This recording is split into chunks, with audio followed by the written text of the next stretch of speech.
I would like to offer a minute of prayers.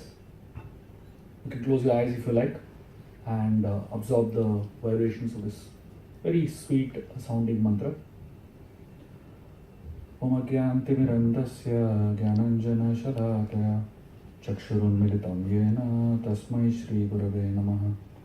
Namo Vishnupadaya Krishna Prasthaya Bhutale Srimate Bhaktivedanta Swamini Namine. Namaste Saraswati Deve Gauravani Pracharine Nirvisesa Shunyavadi Pashata Deshatarine. Jai Shri Krishna Chaitanya Prabhu Nityananda Shri Advaita Gadadhar Srivasadi Gaura Bhakta Vrinda. Hare Krishna Krishna Krishna Hare Hare Hare Ramo Ramo Ramo Hare Hare. Very happy to be amidst all of you all here today in this very beautiful setting. We're talking about balance. I'll begin with a quote by Albert Einstein. Albert Einstein said that life is like riding a bicycle. In order to keep the balance, you have to keep moving.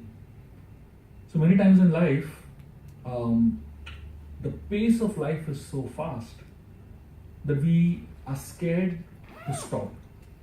Because the moment we stop, it feels that we're going to go off balance. So the world is just pushing us to keep moving. And in fact, the pace of the world is much faster than what it has ever been in the past before. So many gadgets, so many tools, so many equipments that we have today are supposed to help us increase the speed of communication, increase the speed of work, and therefore it is supposed to give us much more leisure time. But the reality is that there is an all-time low in leisure time that people have today than any time in the past. And therefore, life is all about getting the right balance. I'm going to give you all a Vedic perspective to what balancing different aspects of life is about. One time, a man entered into a small town and he met a small child in that town. And he asked the child, in this town, has there ever been a great man or woman being born here? The child said, oh no, in this town only children are born. The fact is that every great person is born a child. But greatness is achieved through one's actions all life long. And therefore, all of us are trying to achieve greatness. But achieving greatness is a process. Many times, people have a misunderstanding what the real definition of success is. Success sometimes is considered to be achieving great heights. There was a man who stayed in a building which was 100 floors tall. Unfortunately, that day, this man was standing living on the 100th floor, the topmost floor. The elevator was not working. So this man had to climb all the way up, taking the stairs, to reach the top of the building. And just when he reached at his door, he realized he forgot the key. So many times in life, all of us are climbing the ladder to success, but somewhere down the line, we don't have the key to open the door to success, which is really about happiness. And therefore, there are people who seem to be on the heights of success, but totally unhappy, totally frustrated, and totally lonely. Life, it makes us think sometimes, what really success is? Is charisma everything about success? Many people feel that the number of cars that they have, number of gadgets that they have, the amount of bank balance that they have in their accounts, that's what determines what success really is. The fact is, there are two types of successes, or two types of victories. There is something known as public victory, and then there is something known as private victory. Public victory is all about what others think about you. Unfortunately, this definition of success keeps changing with time. I had a friend of mine, when we used to play in our childhood together. This friend had a very funny habit. So when we would play games together, whenever he would be losing a game, whether it is carom or chess or whatever game, cricket or whatever, Just when he knew that he would be losing the game, he would throw everything and will say, we'll play a new game now. He would never allow himself to lose the game. He just changed the definition of the game completely. Actually, the world is doing exactly this to us. Many people feel that success means having a Mercedes E-Class car, and they really strive hard to earn as much to get a Mercedes E-Class car. And the day you somehow or the other succeed in getting that car, a new model is launched in the market today. That means the definition of success is completely changed. And therefore, things and stuff in this world cannot really give us happiness. There is a very interesting statement. There are actually three statements that define what life is today. The first statement says, people spend money that they don't have. How? Credit cards, loans, in so many ways. So people spend money that they don't have to buy things that they don't need. And the third is worse, to impress people that they don't like. This is the reality of the world today. People spend money that they don't have to buy things that they don't need and to impress people that they don't like. Actually, what really success is determined by what we call as private victory. It essentially is about how you judge yourself. Are you contented with life? Are you satisfied with life internally? Therefore, there's a very beautiful saying that says, how rich you are is determined by how many things you have that money can't buy. I repeat, how rich you are is determined by how many things you have that money can't buy. There are many things that money can buy, and there are many things that money can't buy. And one of them is contentment, satisfaction. And therefore, what really is happiness? Happiness is a state of mind. One time, I was sitting with a couple of my friends during my college time, and we were eating in a canteen, and we were eating some really amazing pizzas, and we were really enjoying it, and we were talking about how this is the best pizza that we ever had. Suddenly, one boy came running, and he declared that the results are out. And then, I cleared, but one of my friends who was sitting next to me with a pizza in his hand, just close to his mouth, he flunked. He failed. The moment he failed, this man couldn't eat the pizza anymore. The same pizza, which was glorifying, which was appreciating like anything, became stale. Now, has the taste of the pizza changed? No. The state of his mind has changed. So many times, what we're looking for, the concept of happiness, is a lot related with the state of our mind. And therefore, it is very important to have a stable state of mind to be able to determine what really happiness is. Today, there is so much demand for psychologists and psychiatrists in the market. The reason is because every second person is going through depression, loneliness, anxiety, and all kinds of confusions. Almost to the extent that every psychiatrist has to go to some other psychiatrist for help. That's the state of affairs today. It's a reality. One time, there was a man who went to a psychiatrist and he told him that, I feel like committing suicide. The psychiatrist said, don't worry. I'll tell you what I do when I feel like committing suicide. Imagine the psychiatrist is. So he said, whenever I feel like committing suicide, I go to a circus. And there's a joker in the circus who is so good.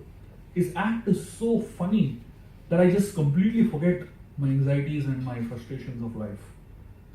This man said, I am the joker. People today have what is called as smiling faces and crying hearts. Externally, you ask anyone, how are you? They have a brilliant smile and they say, everything is fine. You scratch the surface, there is so much frustration and so much anxiety below that. And therefore, today's world, we are experts in wearing masks, telling the world that everything is good. But internally, there is so much hollowness. There is so much of loneliness. The fact is that for most people to say that I am suffering, for most people to accept that I am not happy, is very difficult. In India, we have a very interesting concept, which is the reality of life actually. I'm sure all of us agree to this. There's a statistics that says that everyone tells lies about 1,460 times a year. It's an average. That's the number of times we lie. 1,460 times. Even over petty things sometimes over big things. But the biggest lie is something I'm going to share with you all today. I'll first tell you a story and then I'll tell you what the biggest lie is. There was a man, one time he saw a board, and this board advertised a new circus in town. And it was a 5 paise circus. In India, 5 paise is like nothing. You don't even get 5 paise coins today. Just maybe a 1 rand circus or something. So this man was very excited. What do you get in 1 rand? Nothing. This man said, I want to go and attend the circus.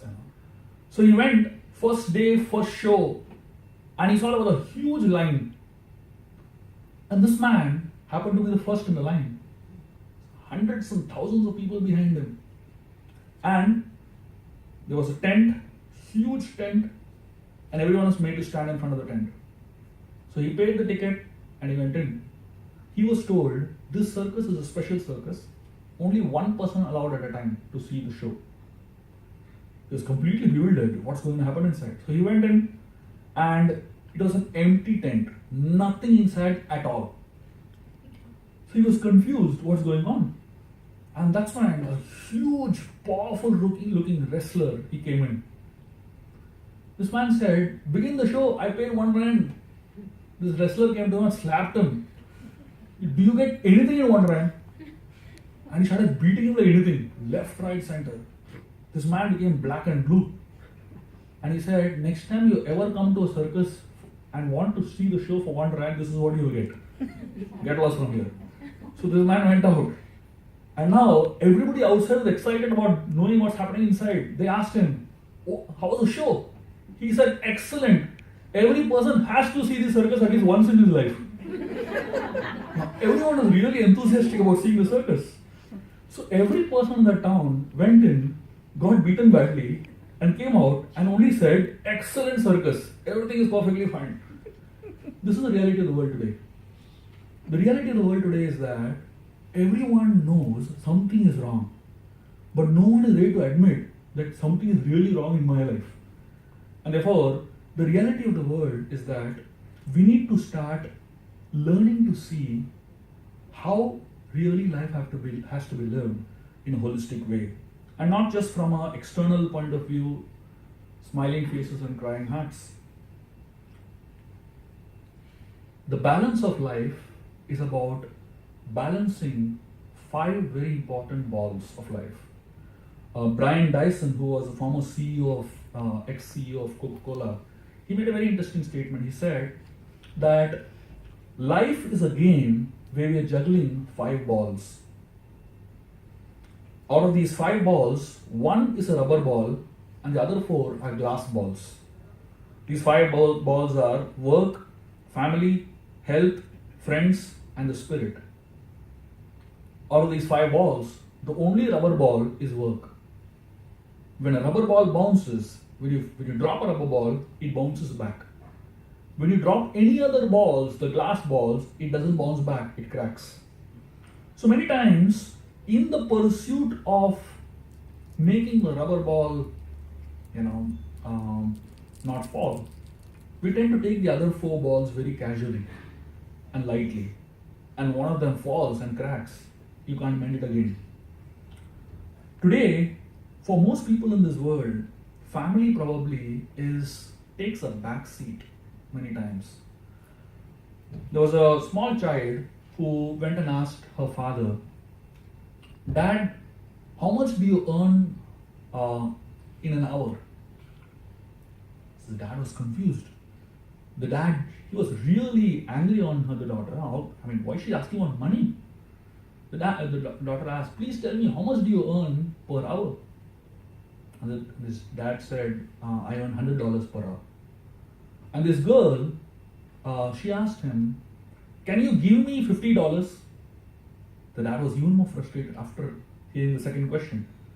He wanted to hit her, but then he realized maybe she wants to say something. He took out a $50 bill and gave it to her.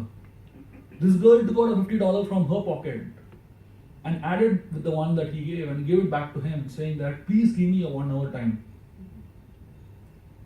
Can you imagine if this is the situation of people's lives today, that they really don't have time for the very people they love? Children today are most likely to come home to an empty house. I don't know about whether you all know about this. There is a video game that is going on in the market which is called the Blue Whale. It seems that this video game has 50 levels. And there are so many youngsters who are addicted to this video game. It's an online video game. And the 50th level of this video game is a challenge. So these 50 levels are different challenges that a child has to do in order to go to the next level. The 50th level is a challenge to commit suicide. There are about 130 youngsters who have already committed suicide by playing this game. Just because there is no monitoring. Just because they don't have somebody whom they can really speak to it about. There is a very interesting quote which says, on their deathbed, nobody has ever wished that they spend more time in the office. This is the reality of life.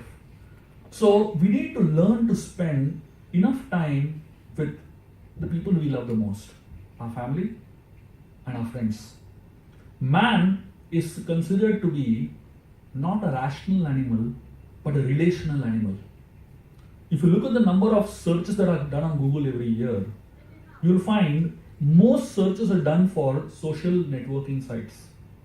Facebook, Twitter, Instagram, so many of these sites, because people want to connect to other people. Therefore, man is a relational animal. Unfortunately, when it comes to people, the biggest hurdle is the ego. The ego is something that really prevents people from connecting to one another. Somehow or the other, we need to learn to deal with one another beyond the ego. Family is like a full-fledged movie. In a movie, there are some romantic scenes, there are some boring moments, there are some action scenes, there are some fight scenes. That's how a family is. Family means a full-fledged movie.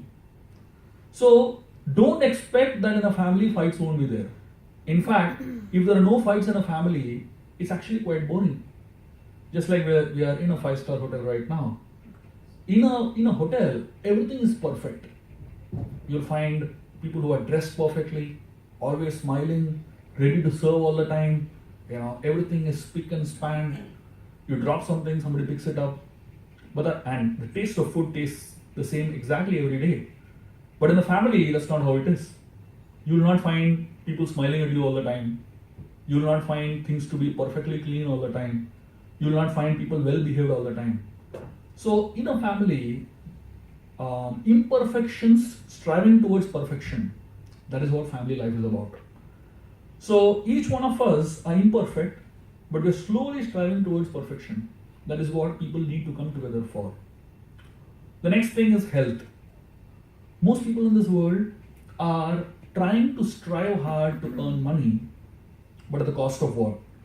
So people lose their health to gain wealth, and to regain their health, they spend all their wealth. It's a cycle, somehow or the other. So there was one time a reporter who was interviewing Mr. Boeing. This was the man who owned the Boeing aircrafts. So the reporter asked him a very interesting question. He asked him, what is the thing that you're thinking of right now? What is the most prominent thought in your mind right now? You know what he said? He said, the most prominent thought in my mind right now is, when am I going to pass urine next? Can you imagine, of all things in the world, this is what he's thinking of? When am I going to the toilet again? The reporter said, why are you thinking of that? This man said, I have a very intense urinary tract infection.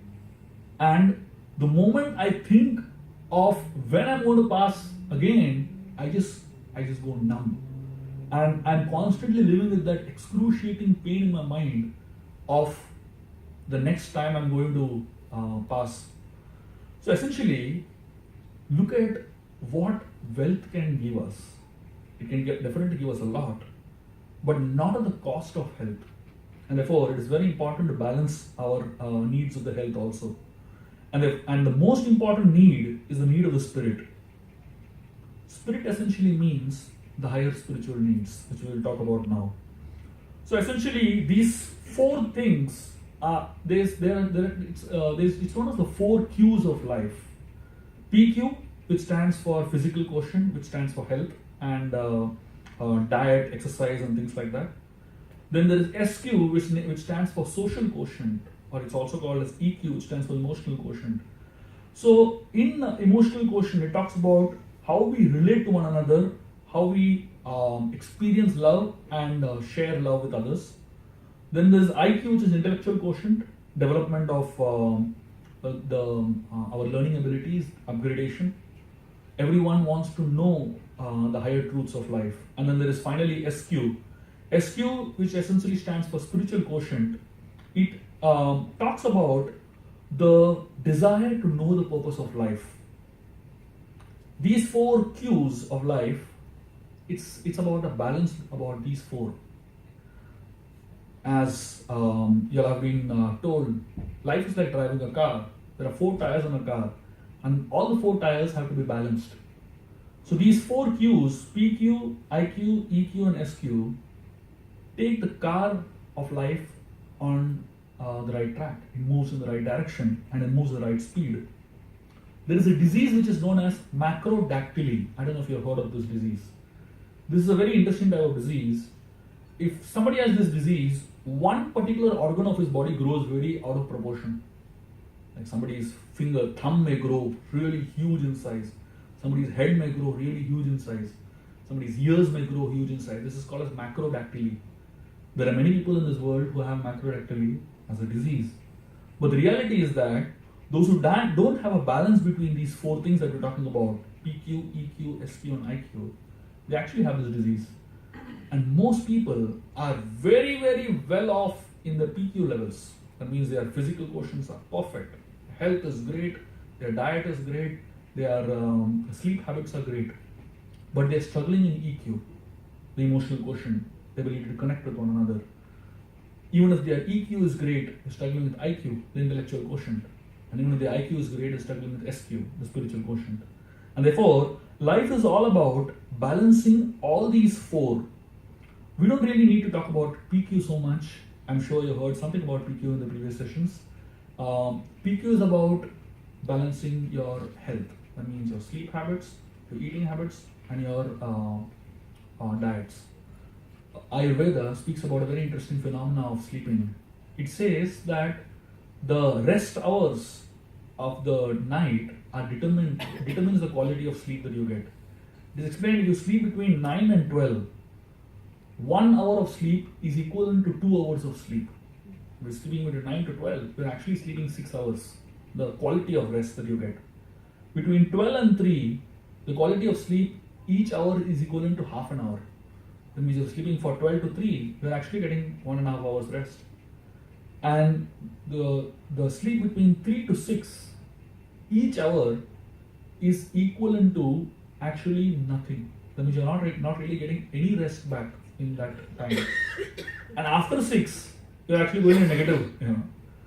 Unfortunately, if you study the pattern of today's world, most people sleep beyond 12. That means we're actually getting only half of what we are supposed to get in terms of equivalent of rest. Therefore, Bhagavad Gita speaks about Yukta Ahara, Yukta Vihara, and Yukta Swapnasa, which means good quality sleep. Balance of recreation, balance of work, balance of eating, and balance of sleeping. Social needs, which is the emotional quotient, is all about handling keeping the mind very positive. It's all about how you deal with your mind. That's what emotional quotient is about. We need to learn to align our expectations with the realities of life. The more we acceptance keeps us emotionally tranquil, and non-acceptance makes us emotionally weak. If something happens to us the way we want it to happen,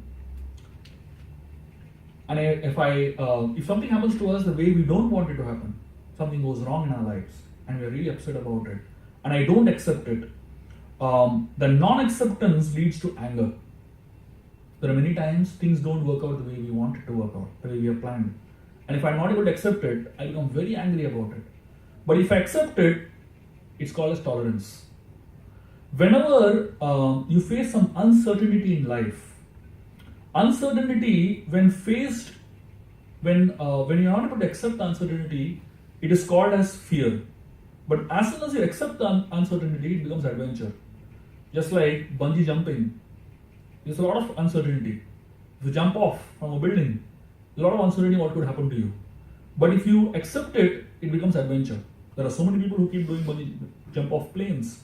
But the moment you accept uncertainty, it becomes adventure. And the moment you reject it, you're not able to accept it, it becomes fear. When someone has something that we don't have, or someone is able to achieve more than what I am able to achieve, and if I am not able to accept it, it becomes jealousy. But the moment I accept it, it becomes inspiration. If someone has hurt us, and if I am not able to accept it, it becomes hatred. But if I accept it, it becomes forgiveness. So anything that is accepted, it becomes a positive emotion of life, and anything that is dealt with non-acceptance, it becomes a negative emotion of life. And therefore, we need to learn to deal with this emotional equation of life. Emotional equation is all about your ability to deal with people. There is a very interesting quote which says, "You are loved when you are born, and you are loved when you die. In between, you have to manage it." When you're born, everybody loves you. And when you die, everybody seems to love you. In between, we have to learn to manage it ourselves.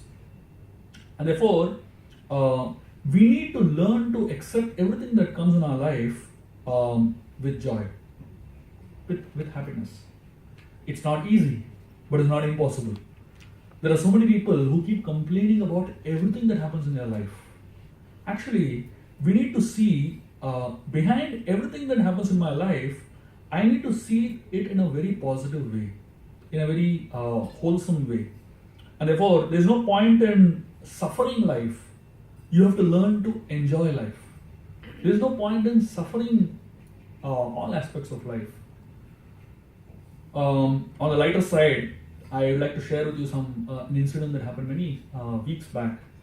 There was a man who came to me, this was in India, and this man, he was really frustrated, and he was telling me that he is really, really frustrated with his wife, and he wants a divorce from her. I said, "What happened?" This man said, "Every day when I come back home, my wife really nags me." I was trying to explain to him how you should see life in a positive way. You should not take everything too seriously. I said, "You're taking everything too seriously. Learn to be positive in life. Learn to be happy in life." This man said, "You have no problem because you're not married. I'm a monk, so I'm not married." So he said, "You have no problem, you're not married, but you should come to stay in my house one day. You understand what I'm talking." So I said, "See, I'll give you a very simple tip." And I told him something very small, and it really worked like a miracle for him. You know what I told him? I told him, "See, when you don't have a choice, you have to learn to enjoy everything that comes in your life." So he said, "How do you enjoy nagging?" I said, "It's very simple. See, everything that you begin, initially it seems to be bad. It seems to be not so appealing." Like I asked him, have you drunk liquor, alcohol, wine or whiskey or anything like that? So he said yes. So I asked him, "How did it taste the first time you drank it?" He said, "Not so good, little bitter, it's not so palatable.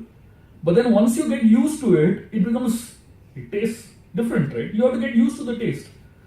Same thing is smoking. The first time you smoke, you start coughing, it's not so palatable. But then once you get used to it, you start enjoying it. I said, same thing. Initially, the nagging seems to be frustrating. But when you start enjoying it, you'll really like it a lot. So this man, he got confused. He said, "I will try it for sure." He came back to me after 2 weeks and he said, "Thank you very much. this is the best advice I ever got in my life. I said, what happened?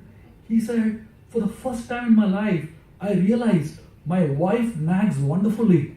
And he said, I can testify in her nagging, there is every bit of communication skills used. There is punctuation, there is a change of tones, then there is use of exclamation marks, and there is so many amazing things in the way she nags. I'm just enjoying the way she nags now. That's what life is. When you come across difficulties in life, when you come across problems in life, the whole aspect of EQ is the ability to see those negativity in a very positive way. That's what emotional quotient is about. And of course, spiritual quotient is about trying to derive what is known as a fallback option. Each one of us in our lives, it's not that we may fall, we will fall. And every time when you fall, the question is, who is your fallback option? For most people in life, when they fall, they go to someone who they consider to be their friend or their well-wisher. Most people, when they go to somebody who is unequipped to help them, rather than that person helping you rise from a fall, he makes you fall further down from a fall. There are so many people who go to their friend and say that I'm going through this problem. The friend tells them, don't worry, come and sit with me. We'll drink a little bit and then we'll forget the problems of life. There are so many people that use drugs, use so many negative ways of dealing with problems in life. And there are some people who can help you rise from a fall. We need someone who can be our fallback option, who can actually help you rise further from a fall. And therefore, I would like to share with you all a story. This is a true story that happened many years back. One time in a village, there was a series of gang rapes that happened. And there was many women that were raped, and there was one girl who delivered a child whose name was Ben Hooper. So this child grew up, this boy grew up in great shame. He didn't know who his father was. One day, he heard of an inspirational talk by one pastor, father in a church. So he decided, I'll go and attend it, but I'm not going to meet anyone. I'm not going to meet this pastor. I'll just hear and I'll come out. So this man decided to sit right at the end of the church, hear the whole talk, and just walk out because he didn't want to meet people. He was always ashamed to be in front of people. He was never really comfortable in being in a social gathering. So after the talk was very inspiring. He was really surcharged with, he was so caught up in the talk that when the talk ended, he just remained seated there, and the whole church, the people were vacating. So he kind of couldn't get up and leave immediately. So he was sitting for the church to clear, and suddenly he felt a hand on his shoulder. The priest who had just spoken, he was standing next to him with a hand on his shoulder and asking him, who are you? And finally, he asked him the question that was most painful to him. Who's your father? This man, he had no answer to that question, and he hated anybody who asked him that question. So finally, the people around him, the youngsters, they started making fun, and they said, he doesn't know who his father is. The priest, he told him, I know who your father is. This man was surprised. How do you know who my father is? The priest said, I pity all these people who know who their mortal father is, because they'll call themselves son of so and so. But because you don't know who your mortal father is, you will always live to be called the son of God. And then the priest told him something very inspiring. He said that now that you know that you are the son of God, remember to live in such a way that you are worthy of being called the son of God. Eventually, this man, Ben Hooper, became the governor of one of the provinces of US. And during this his swearing in speech, he quoted this whole story, and he said, from that day onwards, I have not expected anything ordinary from my life, because I know that I am worthy of abundance, because I am the son of somebody who is he's so much bigger. Many times, difficulties in life will be a part of life, and we will fall. Whenever we go through difficulties in life where we fall, the question that we have to ask ourselves is, have we made a fallback option? SQ is all about creating a fallback option for yourself. It's not about whether you will fall, it's about when you will fall. It's not about whether some of us may or may not fall. The question is not that. The question is, we will definitely fall in life sometime or other. We always should have a fallback option, which is called the SQ of life, the spiritual quotient of life. Spiritual quotient and emotional quotient, both of them work together to create a harmonious life. PQ and IQ is all that the world has been teaching us so far. Physical quotient, physical fitness, and IQ, intellectual quotient, which is upgradation of our aptitudes. That is what we have always learned from education systems. But what we need to learn ourselves is EQ and SQ. These two will help us deal with difficulties in life. Difficulties in life are like water in an ocean. There is unlimited amount of water in an ocean. The ocean is huge. And our mind is like a small boat.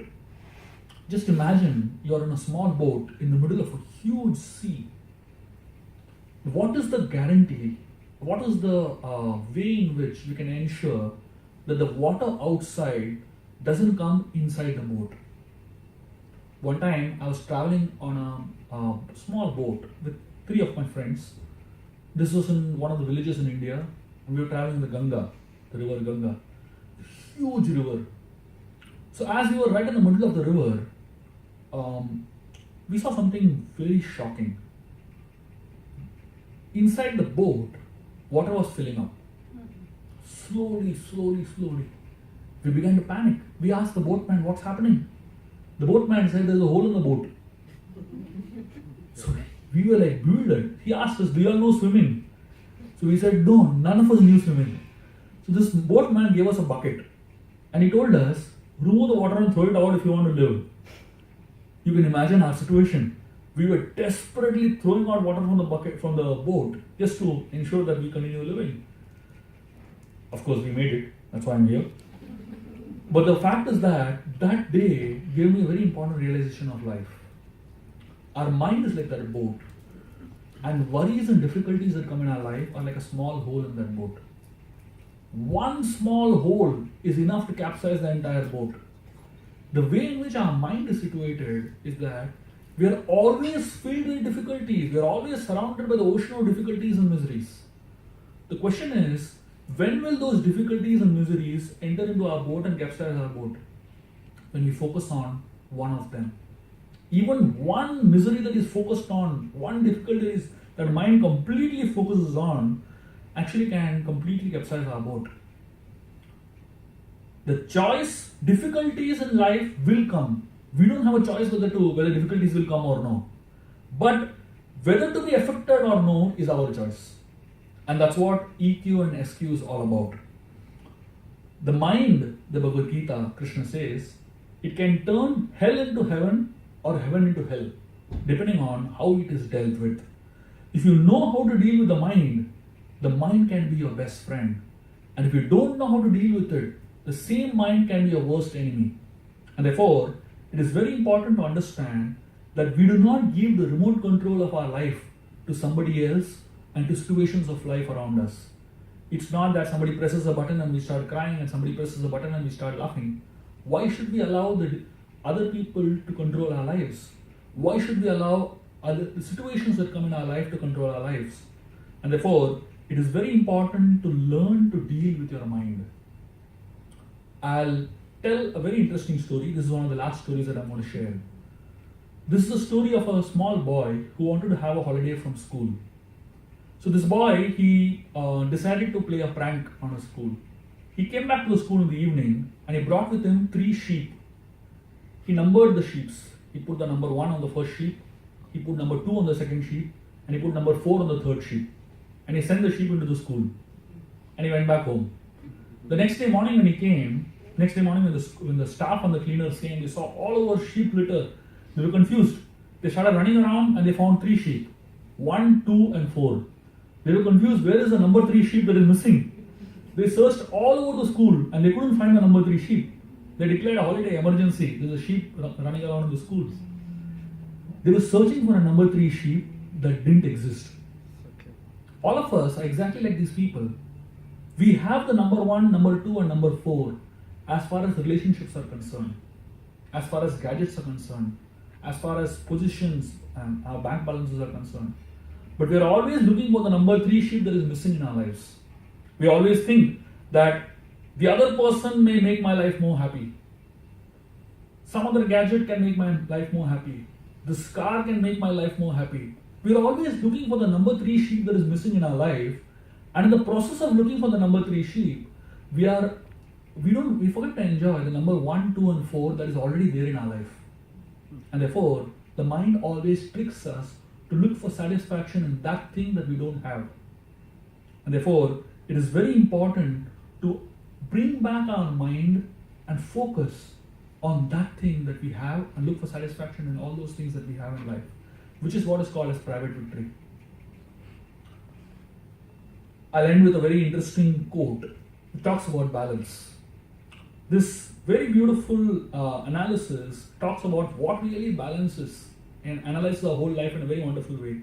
I'll just read this out. It says, our birth is our opening balance. Our death is our closing balance. Our prejudice and views are our liabilities. Our creative ideas and good deeds are our assets. Heart is our current asset. The soul is our fixed asset. Mind is our fixed deposit. Thinking or intelligence is our current account. Goodwill and achievements are our capital. Character and morals are our stock in trade. Friends are our general reserves.